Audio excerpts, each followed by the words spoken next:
సాకేత రాముడై సాక్షాత్కరించినన్, సాకేత రాముడై సాక్షాత్కరించినన్, వాల్మీకి వర్ణనల్ వాస్తవమగు.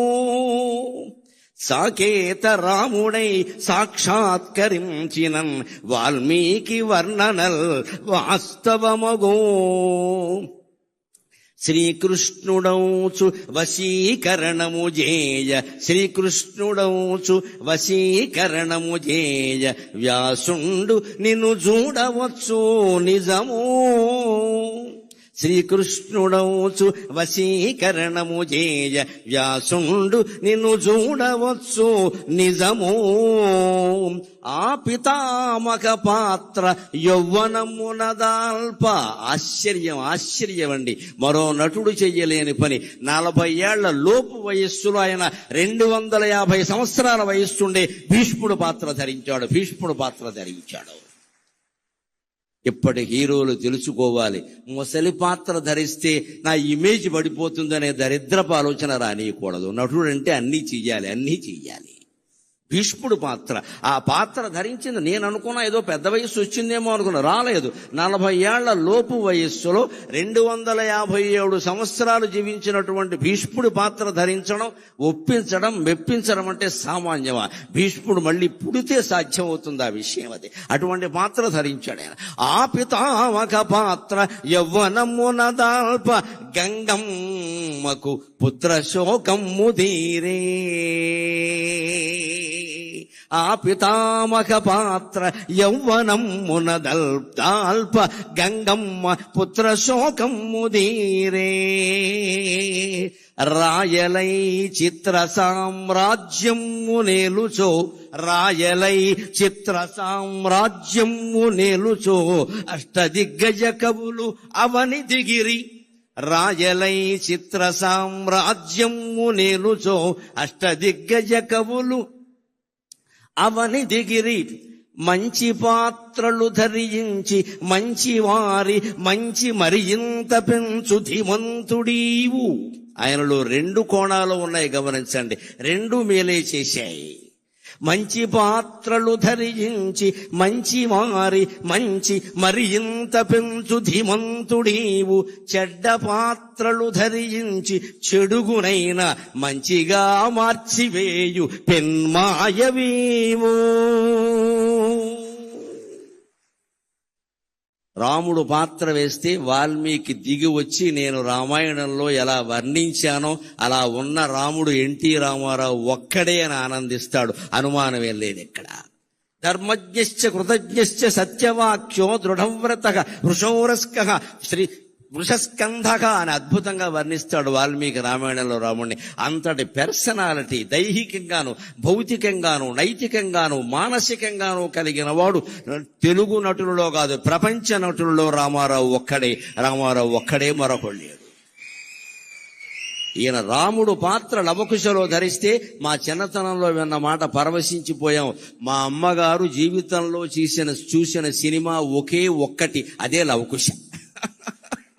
అప్పట్లో బ్రాహ్మణ స్త్రీలు, అసలు స్త్రీలు, అందున బ్రాహ్మణ స్త్రీలు సినిమాలకు వెళ్లే అవకాశం లేదమ్మా, వాళ్ళ కుదిరే పని కాదు. కానీ లవకుశ సినిమా వచ్చాక మా నాన్నగారితో దెబ్బలాడి మా అమ్మ సినిమా చూసి పెద్ద బండి కట్టుకుని వెళ్ళడం, దానికి 2 ఇంటర్వెల్స్ ఇచ్చేవారు. 32 ఏళ్ల సినిమా అది. విజయవాడ దుర్గా కళామందిరంలో లవకుశ సినిమా ఏడాదికి పైగా ప్రదర్శించబడిందండి. తెలుగు జాతి పరవశించిపోవలసిన విషయం. దుర్గా కళామందిరం అంటే ఇప్పటికే ఎన్టీ రామారావు గారు టాకీస్ అయ్యేదండి. ఏడాది పైన ప్రదర్శించబడ్డాం. ఆ లవకుశలో ఉన్న రాముణ్ణి చూస్తే వాల్మీకి నేను 16 లక్షణాలు చెప్పింది ఇటువంటి వాడిని కదా. ధర్మజ్ఞశ్చ కృతజ్ఞశ్చ సత్యవాక్యో దృఢవ్రతః కోన్వస్మిన్ సాంప్రతములోకి గుణవాన్ కశ్చ వీర్యవాన్ అని చెప్పానే నేను బాలకాండలో. ఆ లక్షణాలన్నీ మూర్తిభవించిన వాడు ఇంతకాలానికి ఆంధ్రదేశంలో పుట్టాడు రాని వాల్మీకి ఆయన ఆశీర్వదించాడండి. అందుకని అంతవాడయ్యాడు.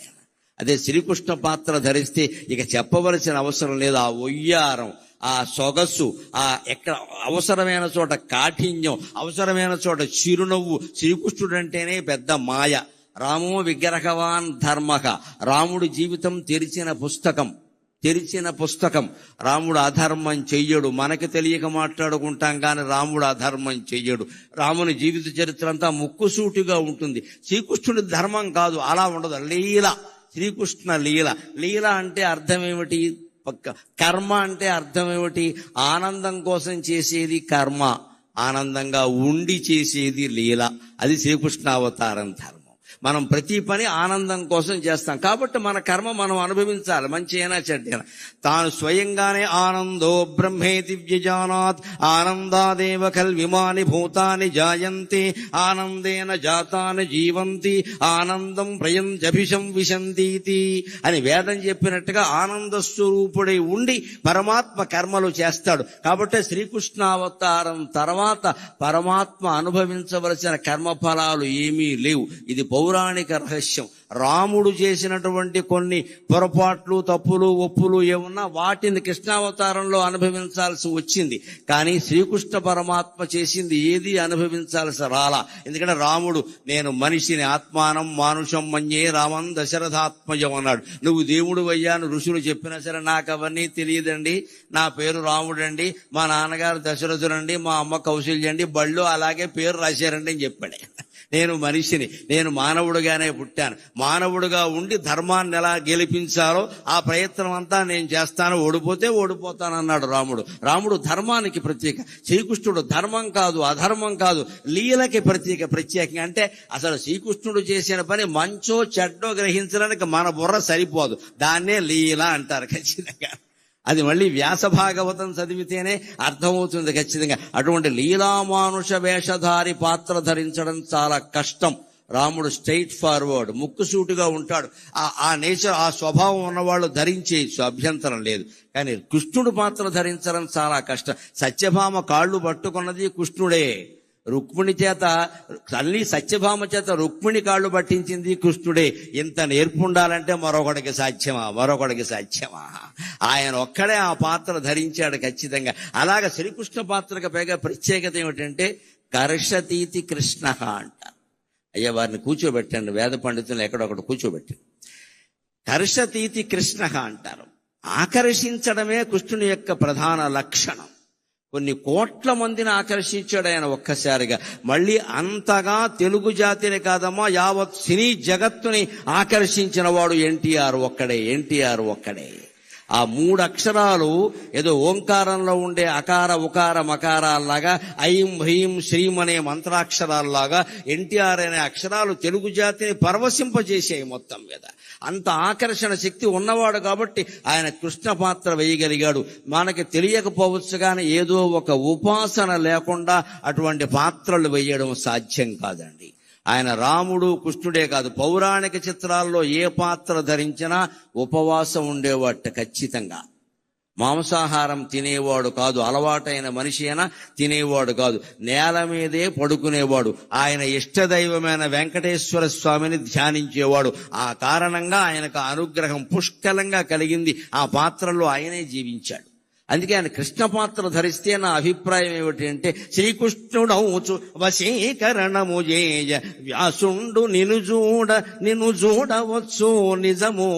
నేను చిత్రించినటువంటి కృష్ణ పరమాత్మ, నేను కళ్ళతో దర్శించిన మహాపరమాత్మ మళ్ళీ పుట్టాడు తెలుగునాట అని వ్యాసుడు నిన్ను చూడ్డానికి వస్తాడయా? ఖచ్చితంగా అంటున్నాను. ఇంకో మాట, ఆయన భీష్మ పాత్ర నటించడం నిండు వయస్సులో, ఇంకా ప్రౌఢ వయస్సు కూడా కాదు, యవ్వనం దాటిన వయస్సులో నటించడం చాలా చిత్రమైన విషయం అది. ఆ పితామకు పాత్ర యవ్వనమునదాల్ప గంగమ్మ పుత్ర శోకమ్ము దీరే.